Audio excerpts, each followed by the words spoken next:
All right, we're good to go, James. Right, Cool. Good evening all, and welcome to our first ever episode of the Huddy Hui. It's taken a while. Apologies for the technical delay, but unfortunately, that's the joy of technology. Joining us here is James Blackwell, the Hurricanes Lock. He is appeared here as our first guest, and very shortly we should hopefully have our rugby guru and college rugby expert, Adam Julian, here. So welcome, James. Hope you're keeping yourself busy. And what are you doing during the lockdown at the moment? Yeah, hi. It's good to be here. At the moment, mostly training still, which it's good for me mentally, being able to train and tick over the body. And then the last week I've been painting the roof on our house as well. So that's been an experience. Don't love heights, but yeah, that's kept me pretty busy, and just finding things like that. I think, and then lots of FaceTimes with the family. Yeah. Oh, that's fantastic stuff, James. So let's talk about the early rugby, which was when you were at Wellington College. And of course, you were head boy at Wellington College, and Roger Moses selected you as head boy. Tell us what happened that year of your year 13. I wouldn't say he selected me. At Cole, it's a vote amongst the students and the teachers. So, but putting that aside, that year I was head boy and had a great year. I really enjoyed my year 13 at school with my classmates that I'd grown up with, but I didn't play any rugby because I was injured for the year. Managed to play some cricket at the end of the year. But based on me wanting to make New Zealand secondary schools and try and become a more professional rugby player, I decided to go back to school the following year and focus on that and really work out what I wanted to do outside of school, because I didn't really know, still don't know, but and it was cool actually. I enjoyed going back for that extra year and felt I really got a lot out of it, both rugby and off the field. Just getting a little bit older, a bit more mature, helped me go into club rugby the following year, having a bit more experience under my belt, which I thought was good. That's a fantastic answer, and we'll see if Adam Julian can hear us. Good evening, Adam. How are you doing? I'm well, thanks, Brad. Hello, James. Thanks for being with us. What a thrill it is to see my face on a television screen. Never thought that would happen.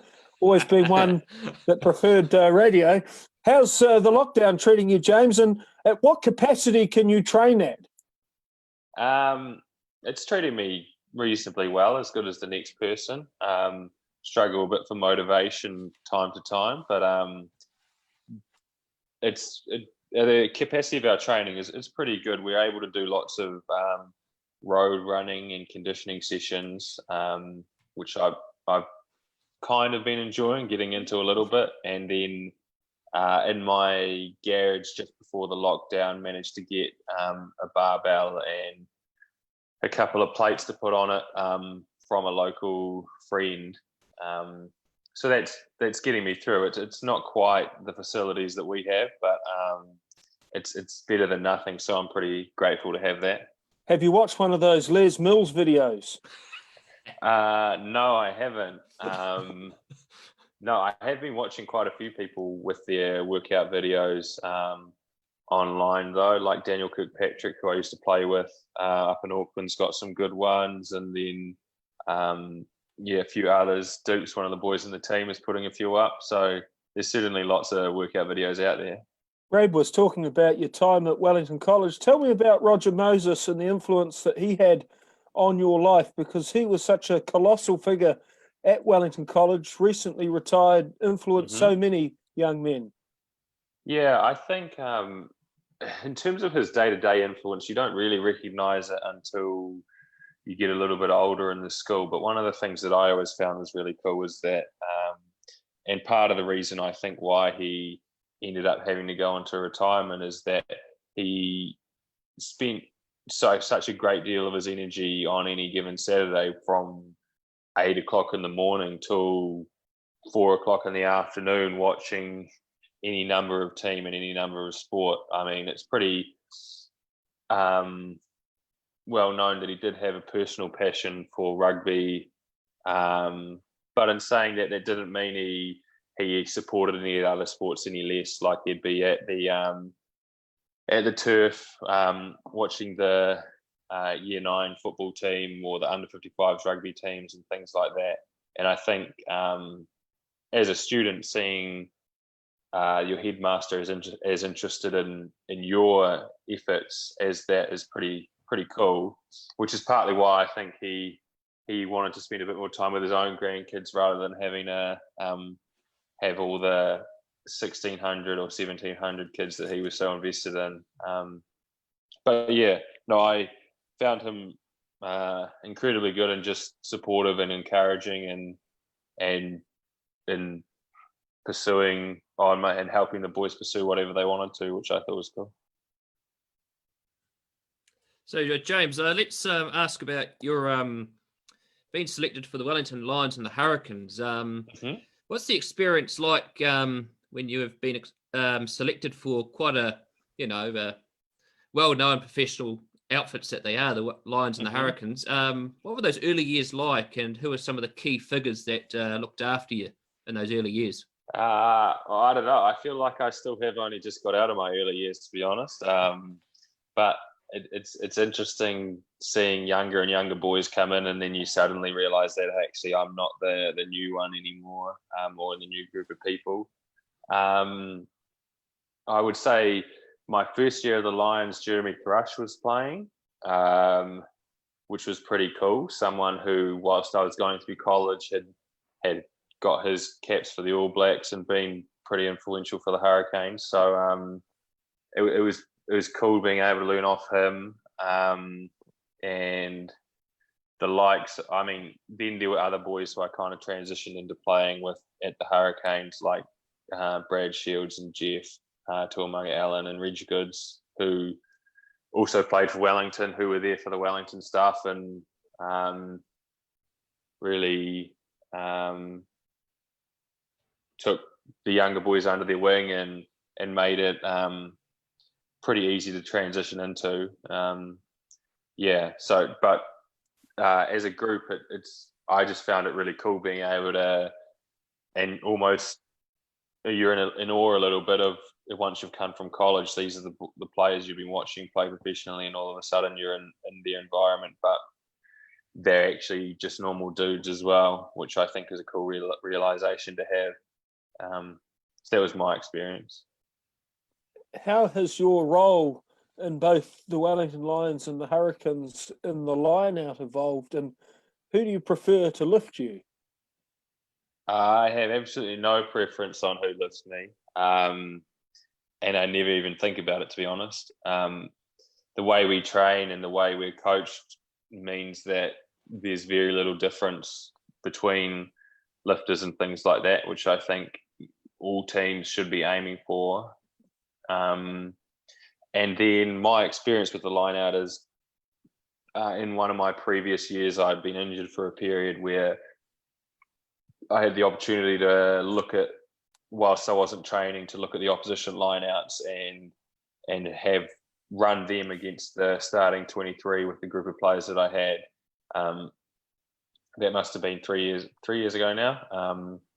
And then from there, I kind of just learned a bit more of the line-out and involved in coming up with what jumps we're going to use that week or what defensive system we're using. So that part of it is pretty cool. It's a lot more complex than other areas of the game as a lock. So there's probably a lot more homework goes into the line out than say some other areas, but it's definitely a challenge, and within the Super Rugby, lots of teams are pretty great defenses, so you definitely learn a lot. How many calls would you have in the Hurricanes for the line out? And they change week to week, but on average, maybe for a week, it might be 20. And that's across different lineouts, like a 4, 5, 6, and 7 man lineout. So they all might have 5 each or so. There's a balance between having so much variation that you can't remember them. So you want to keep it simple enough that you can still remember them and train them well. So James, I'm going to pose this question to you here. What would it take for you to push for the All Black environment? And adding on to that, what talents would you have that maybe a Whitelock or a Retallick don't have, and vice versa?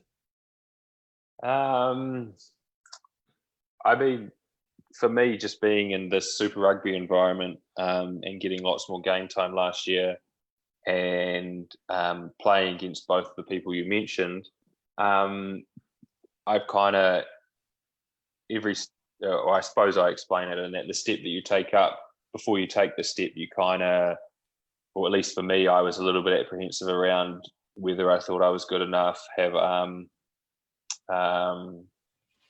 how much training have I been doing, or whether I can compete against the best, basically, is the question mark you have in your head. But based off my experience last year is that I'm in a position where I recognise that, yeah, there's a difference in quality of players playing, but after playing that, I feel that maybe I have the potential to achieve that. And I know there's some limitations in terms of size and height, really, for my position. So both the players you mentioned are a reasonable amount taller than me. But I guess that goes to your question about what's different between me and the likes of some of our current All Blacks who've been All Blacks for a while. And I guess one of the things that I've always tried to pride myself on is, without having the height in the line out, being the smartest in a line out or the fastest in a line out to give me that advantage. And then the other advantages, I guess, of not being as tall as Locks is when you're going around the field, you can play more like a loose forward, a bit lower to the ground.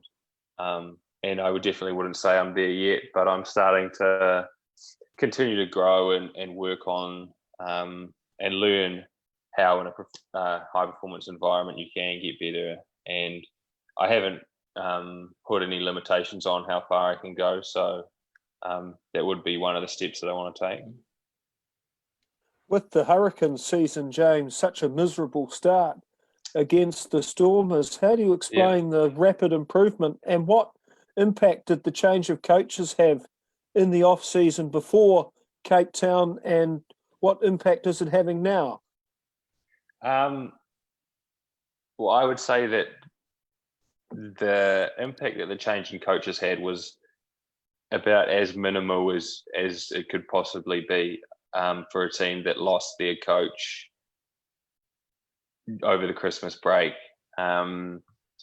We were lucky enough to have an ex-player in Corey Jane who was in the team when the defensive system was created and has been coaching defenses since within Wellington, to step up and take the opportunity, which I think is really cool. And he takes Plum's defensive coaching role, and like I said, they are off, at least within the Hurricanes, credited with coming up with the system together. So we are playing the same defensive way that we were previously.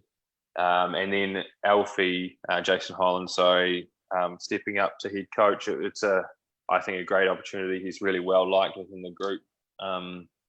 And whilst there's some of John Plumtree's uniqueness that we may have lost, as a group, I think everyone's reaction to it was as optimal as it possibly could have been, I would say. And then on the slower start to the season, I think that I don't really like to read too much into individual games. I think that as a start of the season, that could have been a lot better for sure. And there's many an excuse and reason why that it wasn't the performance that we would have liked. But I think in general, any team that you would ask, if you ask them whether they wanted their first game to be the best game of the season or their last, they'd always say their last. So I think that we were building in the right direction. And whilst we didn't hit the nail on the head at the beginning, it's nothing that really concerned us at the time.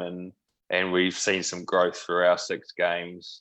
It's pretty promising. And as long as we can maintain and build on those things and not drop off too much through this isolation, when rugby does resume, the plan would be to continue on that trajectory. Take us through the last moments of that Chiefs game. Down a player, down several points. What's said when TJ Perenara departs? And was the plan to drop out for a 22 after 56 phases?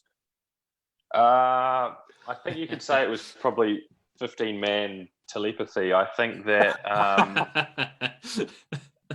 everyone was like, oh man, I'm so tired. And then when we were on the 22, it was like, oh yeah, okay, we'll consider a drop kick. But as we moved the ball around and held on to it for a bit longer, it became pretty apparent that even for Geordie, it was a pretty big ask to attempt a drop kick from back on halfway. So then it was just, well, you got to keep playing to get closer or get a penalty, and in the end, that's what happened. And in the moment, it was you were pretty exhausted, but at the same time, everyone was very focused on what they needed to do.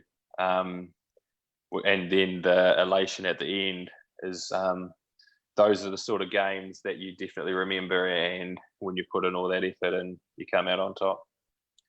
So, James, just a few other questions to finish up here.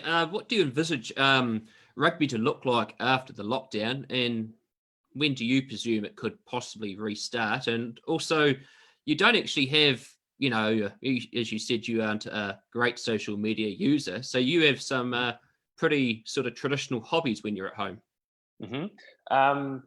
Yeah, in terms of the competition stuff, well, I think for both the fans and the players and the New Zealand Rugby Union, I think the earliest possible that we start is going to be when we do start, and as obvious that statement is. And I know there's a number of competitions they're looking at. The one that you may have seen in the media about the internal New Zealand competition for Super Rugby within the 5 teams is being pretty highly considered. And then around that, it just depends what time we can start, depending on what time's left in the year, and whether that changes the Mitre 10 Cup format as well, or there's, without being able to have an international window in there, if there's no international travel, what invitational games within New Zealand are there. So there's lots of possibilities, and there's lots of pretty positive talk around what games will be happening. And I think, well, every day you get a bit closer to knowing more, and maybe when we eventually do transition down from this level 4, it'll become a bit clearer and clearer for ourselves as well, because we don't really know much at the moment. And then on your hobbies thing, I do struggle with social media a little bit. I think that, and I do watch lots of awesome content from some of my teammates and some other people out there, and they talk about how positive social media can be, and when you're making content and putting it out there and putting yourself out there. But one of the things I do struggle with is the amount of time that I end up sucked into my phone if I'm on social media, and the tendency for social media to be the very best parts of people's lives, and then when you're comparing that back to yours, it can make it seem the stuff you do day to day seem rather dull. We'll have to defriend you. Yeah. But in terms of my other hobbies, I like I said, with the painting the roof stuff, I do enjoy getting outside, have planted a hedge, so I've watched that grow, and the gardening stuff outside, and just doing little bits. I find are really relaxing, even just watering the plants or things like that. Just slow yourself down a little bit and get in touch with outside and nature, and that's always something that I find pretty refreshing when you can also always get caught up in rugby and playing the game too early and things like that. Having some things that de-stress you a little bit, pretty good. That is fantastic, James. I'm another advocate for gardening. Certainly look after my roses in my front garden. But unless Adam hasn't got anything else to say, do you have any other questions, Adam, before we let James go? Have you got a cure? I think it's the cure is stay home, isn't it, Adam? It's very difficult. No, thanks for your time, James. Genuinely appreciate you joining us tonight, and all the very best for the remainder of whatever season does happen. And I should ask you, is your preferred choice the 5-team New Zealand Super Rugby battle, if that is to be the only choice, or would you prefer an NPC with All Blacks returning or another model of competition? To be honest, Adam, I think the competition that is going to bring the New Zealand public the most enjoyment is the one that I want to play in. I don't really mind. I think as players, we've already gone far too long without playing, and whichever competition engages the most people. And New Zealand rugby is a business, and at the moment they're not doing the greatest. So whatever decision they make in terms of whichever competition is the most financially viable and the supporters get behind, I think is the one that I want to play in. Yeah. Fantastic, James. Well, we're going to let you go, but thank you very much for being our first guest on the Huddy Hui. And we hope you keep safe during the remainder of the lockdown, and we look forward to seeing you back on the rugby paddock soon. Awesome. Thank you very much for having me. Thank you, James. See you later. See you later. Well, Adam, what a lovely gentleman James Blackwell was. You can see why he was head boy his year 13 year and then had to go back for year 14. But he gave us a lot of insights into, as a young professional rugby player, what they do to keep themselves fit, both physically and mentally, in the game of rugby in this day and age. I'd estimate that James Blackwell has put on anywhere between 20 and 30 kilos since he left school.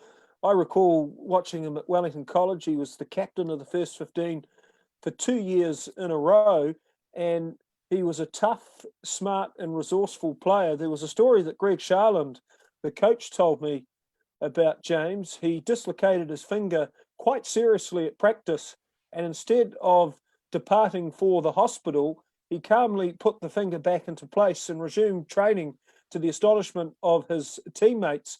He was a partner of a Nelson Asafa-Solomona for a year, and what a formidable contrast they were. James, with his tactical insight and ability to clear bodies and win lineouts, opposed with Nelson and his devastating running game. James mentioned that the Hurricanes have over 20 lineout variations, and that just explains what an important part of the game the lineout is and just how much thought that goes into it. And James' evolution in the lineout in the Wellington team has been very significant, despite all those wretched injuries that he suffered. He's up to 42 games now for the Wellington Lions and 23 for the Hurricanes. He only missed 2 matches last year, a valuable asset in the Wellington rugby community, James Blackwell. He certainly is a fantastic asset for the Wellington rugby community, and let's hope he continues to go further in strength in his rugby career, which sort of leads us on to what we're going to talk about a number of issues, a number of things about our sporting environment at the moment. Adam will provide a bit of feedback. We could have a bit of to and fro about this, but it's good to acknowledge, at the moment that we do need to keep in our prayers all those that have passed away from the coronavirus. Adam, it's definitely hard times for a lot of families, not only with people that lost loved ones, but also people that are without work and businesses struggling. So that sort of leads us on to what we're going to talk about is the future of rugby. And you put a very interesting post up on Facebook today, Adam, about your thoughts about club rugby in Wellington and how you think it should come out of the lockdown. Because, by the sounds of it, we're not going to have not even a Swindale Shield season, but it seems very unlikely that the Hardham and Jubilee Cup second round will probably go ahead in their usual format. Well, they certainly won't go ahead in their usual format, because if you are to start a second round without a first round, how are the teams going to be ranked for the second round? If we come out of lockdown as scheduled and the competition resumes, say, a week later, then it's highly conceivable that we will have a full season, bearing in mind that most of the representative fixtures have been canned. So I wonder if the club window, which typically expires in late July, can be extended into August and September, and possibly even relay alongside the NPC. That's a question to be considered. They may have to consider splitting clubs into pools, but my post on Facebook today, I'm surprised people read it, concerns the McBain Shield and the other inter-club trophies which exist in the club scene in Wellington. And if we don't have an organised season, at the very least, wouldn't it be wonderful if clubs got together and identified the trophies that are most valuable to them and played one-off contests? So the trophy I explained that could happen with is the McBain Shield, which is the iconic match between Hull Old Boys Marist and Batoni. Hull Old Boys Marist, the present owners of the trophy, 46-26 victors last year. And that's a game that not only attracts the interest of the general Wellington Club rugby community, but people from Lower Hutt and Batoni who aren't necessarily engaged with the club game. It really is a magnificent occasion. And if we don't have organised Swindale Shield and Jubilee Cup this year, wouldn't it be wonderful if those two clubs came together in November, if they could find the ground and put together a game? And similarly, Old Boys University play Marist St Pat's for the Jack Lammerson Cup, and that's been running for the best part of 5 decades. Wouldn't it be wonderful if they could play that contest? And I know that's not a full season, but at least it's something to salvage in the wreckage of the COVID-19 environment. I totally agree with what you have said there, Adam. And to perfectly go ahead with the club trophy matches would be the more likely scenario in our point of view. But as we know, that comes down to the powers that be that decide the matters depending when we come out of lockdown.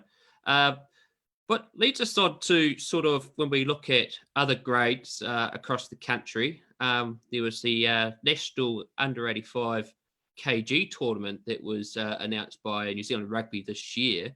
But also it leads us on to the NPC. And will we actually see All Blacks play in the NPC? Well, imagine a Manawatu backline featuring Aaron Smith, Aaron Cruden and Nani Lamapi. That would be a formidable side. Throw in Jackson Hamopo in the forwards. One of the questions that will have to be addressed, though, coming out of lockdown is the willingness to participate in sport and ultimately the willingness to engage in mass gatherings. Now, I sincerely believe that children are essentially conditioned to follow adults, and young children are being told to socially isolate and engage in practices which are abnormal. So there will be a period of adjustment where you have to teach people to re-engage with contact, re-engage with sport, and that will take time. So one of my fears is that the longer this lasts, the greater the drop-off will be in terms of participants, not to mention the financial struggles of the club. So I think there needs to be a campaign to encourage people to play again, and that'll be vital in terms of rejuvenating interest in the sport. Well, definitely the tagline "It's okay to play" would be a fantastic way of making a sort of a campaign to get people back into sport, because I think at the moment a lot of people are definitely worried about the current situation, particularly how this coronavirus does spread. And speaking about financial situations for clubs, so a lot of they get sponsorships from companies and all that, and it's very interesting to see, Adam, that today Burger King New Zealand went into receivership with the loss of approximately 2,000 jobs, and they have given money to rugby unions across the country over the last few years. Well, Burger King was a sponsor of the Saturday Rugby Club on Radio Sport, which I was a part of, and Joe, the South African owner of the Burger King, which sponsored our program, was a wonderful rugby man, huge Northern Transvaal supporter, and he really enjoyed the fact that I used to call Tolu Whakamokiora the Metatarian, because not only did he admire Tolu's play, but it also gave one of his products a plug. That's just one of many job cuts, though, Brad, and unfortunately, the traditional supply routes of revenue to clubs are being severely damaged. Old Boys University, for example, run their club operation through the Cambridge Hotel. The Cambridge Hotel is not making any money on food and beverage. It's not making any money on pokies. Similarly, other rugby clubs who rely on memberships and other sources aren't making any money. So there's going to have to be a review in terms of the way these places operate, and perhaps a rethink in the way that they can fundraise money. But I think the most important thing in terms of getting rugby back underway is encouraging people to play, and also getting people involved in the community with incentives that make them feel belong. And that may not be financial or material. It's just giving kids the opportunity to express themselves and giving adults the opportunity to express themselves. And that's why, if we have no Swindale Shield or Jubilee Cup, having those interclub trophies which honour great rugby men, pilgrims of the community, can help us rebuild the foundations of this wonderful sport. Certainly will be interesting times for sure, Adam. Particularly, I believe that how we come out of this lockdown, not only just for sporting environment, but I think also the economy of New Zealand will change, and how we operate will be particularly different. Let's move on to another rather controversial sporting aspect at the moment across the ditch in Australia. We're not talking about the Australian Rugby Union and that fiasco, because that's another different story, Adam. But the one that is causing a lot of concerns is the debacle over the NRL. The thinking of the NRL Commission and their CEO to try and restart rugby league in May. And when you're talking about the health experts at the moment, Australia is also in lockdown, but they have a very different political structure. They have not only have a prime minister, but they have premiers of federal states, very much like the United States of America, that dictate their states' borders. And it's raising the argument of, is it about money over people's health? Your thoughts? Well, if there is a will and a way to begin rugby league in May, and it happens, that would be a wonderful success. But this idea of isolating players in quarantine for several weeks, divorcing them from their families, from their natural habitats, is really a recipe for the individuals involved to go insane, and also an indictment on the way that rugby league in Australia has been governed. In 1974, when Muhammad Ali fought George Foreman in Kinshasa, Zaire, there was a huge battle on where to host the fight, because Don King, the promoter, had promised $10 million, and no city in America was able to foot the bill for $10 million. So he went to General Mobutu, who found the money through nefarious means, and it was announced in the Los Angeles Times that the fight would be staged in Kinshasa, Zaire. And the great sports journalist Jim Murray wrote, Zaire wasn't the top of Mount Everest available. And that seems to be the attitude of the NRL at the moment. I think they'd play in Antarctica if there was a chance. Well, they're certainly right. I think that the NRL are really making a rather foolish decision to try and get a competition up and running. As stats are showing from countries that have actually come out of lockdown, such as South Korea and Hong Kong, is that they have probably opened up a little bit too early, of which the cases there have now started to slightly rise again. And as we know of this virus, Adam, once it gets out again, or once it spreads, it can spread like wildfire. Well, I'm no pandemic expert.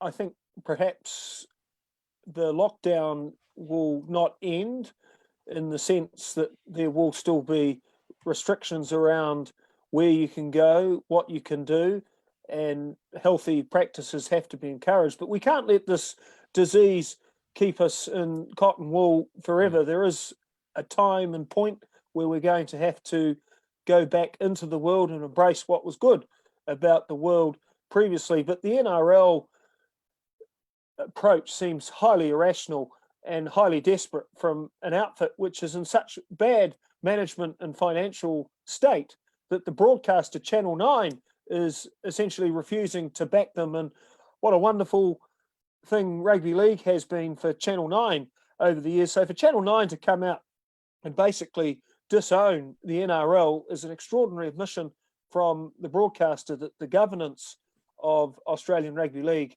has been rather inept. It creates a big difference between the NRL and the AFL. And the AFL, of course, very big in the states of Victoria and South Australia and Western Australia. But they have a better financial model, don't they, Adam? Well, they've also got a bigger financial model. So having lived in Melbourne for some time in my past, AFL is everything in Melbourne, and the cricket ground holds 100,000 people, and it's frequently full for big matches. The other thing that the AFL has over the NFL is a huge membership base. So one of the arguments in the AFL recently, triggered a lot by Eddie Maguire, the Collingwood president, best known for his role hosting Who Wants to Be a Millionaire in New Zealand, is whether or not the memberships should be refunded to the fans. And there's compelling arguments each way suggesting, I mean, on one hand, there are those saying that there's no product, so I should get my money back. But the clubs are saying, if you don't pay these subs, we can't pay our players and we can't pay our operating costs. So the AFL has a bigger financial pool in terms of stadium size, in terms of membership, and ironically also in terms of TV rights. The AFL TV rights, when it last was negotiated, went for over $1 billion. It's big time business. Let's take it back to rugby union in particular.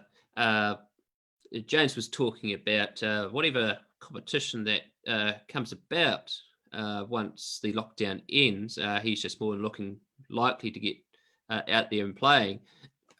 Excuse me, sorry, Adam. Is that Super Rugby, in its sense, there will more or less over the next 18 months, it will be highly unlikely of any overseas travel. So that could put what Super Rugby is about away for a few months or maybe a year or so. But would you be in favour of, a local-based Super Rugby competition? Because as James said, that New Zealand Rugby sees itself as a business now. Or what I see is that actually, let's play the NPC and let's get our All Blacks back in there and let's give that competition a new sense of life, because that used to be, when we were growing up, one of the great competitions in the middle of winter to watch. In particular, we'll never forget that famous 2001 Ranfurly Shield final. Ranfurly Shield match between Canterbury and Wellington, Adam, because, we know what happened there. There were a lot of things better when we were growing up, Brad. Super Rugby is flogging a dead horse. It's a competition that has been struggling for revenue and attendance for a long time. It's a competition that's been reformatted more frequently than the Australian Parliament. So Super Rugby is on the way out. The question is, how does New Zealand generate enough revenue to compete internationally without Super Rugby? There may be an option to combine with Australia, but they're in an even greater financial predicament than New Zealand. So perhaps Japan and the movements that have been made in regards to future competitions over there might be a solution. I'd love to see an old school style NPC. It's more tribal, it's more intimate in terms of fan engagement, and it could really rejuvenate the game in terms of interest levels at a local level. And imagine how competitive Manawatu might be. Imagine how competitive even Northland might be with some of their leading All Black contenders. And you'll still feel sorry for Southland, Adam, wouldn't you? Because they wouldn't have any All Blacks coming back. No, but they've had some wonderful players over the years. Southland, I remember that great story I was told by Walker Nathan regarding Jack Haslett, the big prop forward. He played the 1965 All Black trial at Athletic Park, and Colin Meads was the king of locks at that stage, and Haslett was causing a nuisance. And Meads turned to Haslett and said, "Who are you?" And Jack punched him flush on the jaw. The other thing about the NPC, and unfortunately, we're not going to see the Heartland Championship this year, which is really sad because that's also some great rugby. Last year on Te Puka, we called a few games along with Gordon Noble Campbell of the Heartland up in Horowhenua, and it was great fun. But you have a famous story about the time that Ngāti Porou last won the Beads Cup. Yes, I'll leave with this one, Brad. This is an absolute classic story told to me by Narumu Simpkins, who was the number 8 and captain of East Coast when they won the Meads Cup in 2012 against Whanganui in Ruatoria. And it was the most remarkable game because East Coast were down 24-0 at half-time and recovered to win. And anyhow, they had a wild celebration in the local tavern afterwards, and it was Narumu's round for drinks. So he approached the front of the bar to make the purchase, and he turned to his right and he asked the gentleman beside him what they wanted. He turned to his left. Boo! There was a horse in the bar. Well, that's one of the most famous stories you ever hear about when you go to Ruatoria and experience the hospitality up there. And Narumu Simpkins tells that story a lot better than me. He was the coach of Rotorua Boys High School when they won the national top 4 in 2015, and that was a classic match between Rotorua and Scots. Isaac Tiati, who later made the New Zealand Sevens team, scored 2 tries that night, and I remember being a reporter at that tournament, and I disobeyed curfew. I was at the Outlaw Pub on 2 Tanakai Street at 12:45 in the morning, and Isaac Tiati walked in and purchased himself a beer, and he gave me a wink. Shh. And he scored 2 tries and was man of the match next day. Wonderful player and personality, Isaac Tiati. But before I leave you, Brad, I just want to say something to all our viewers out there, and hopefully we have some. Oh, we have got a few today, Adam. So hello to all of you. So you've got to keep sane in this period of difficulty. And I'm very fond of the expression mind, body, and soul. So I've got 3 things that can help explain mind, body, and soul fruitfully. These are the ingredients I'm using to get through COVID-19. Mind, the 2020 Rugby Almanac. Body, a bottle of Jack Daniels.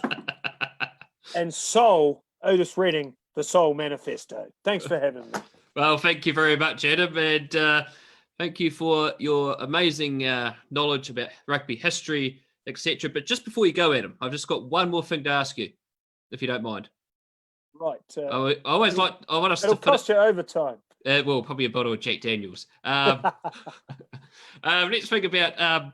I want to finish up with always a quirky sports story, and during the week, you sent me a message about a sport where it involves a lot of eating, but you can actually keep yourself very fit.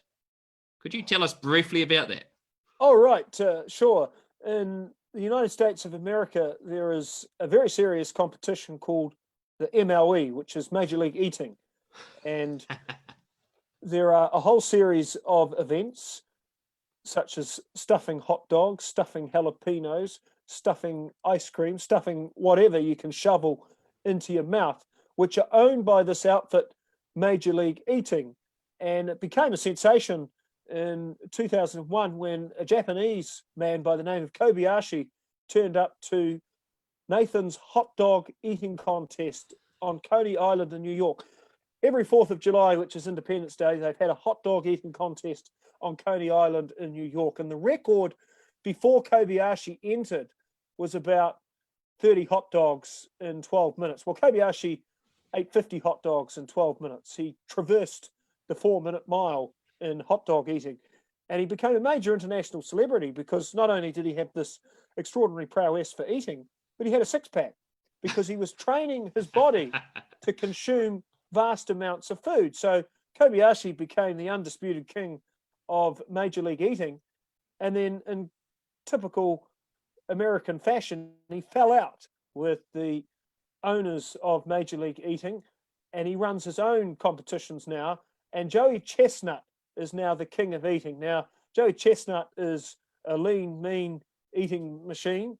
He looks like any average fit guy on the street, and his consumption is absolutely extraordinary. He has the world record for the most hot dogs eaten, American hot dogs with the bun, 74 in 10 minutes. But even more wildly, folks, 118 jalapenos in 10 minutes. That is quite an incredible story. Well, Adam, I will definitely let you go now. You keep yourself safe over the lockdown, and no doubt we'll hear from you next Tuesday. Take it easy. Take it easy. And thank you all for coming online and watching this first ever episode of the Huddy Hui on Huddy Sports. It's been fantastic to have you tonight. Do keep yourself safe and your family, and take care.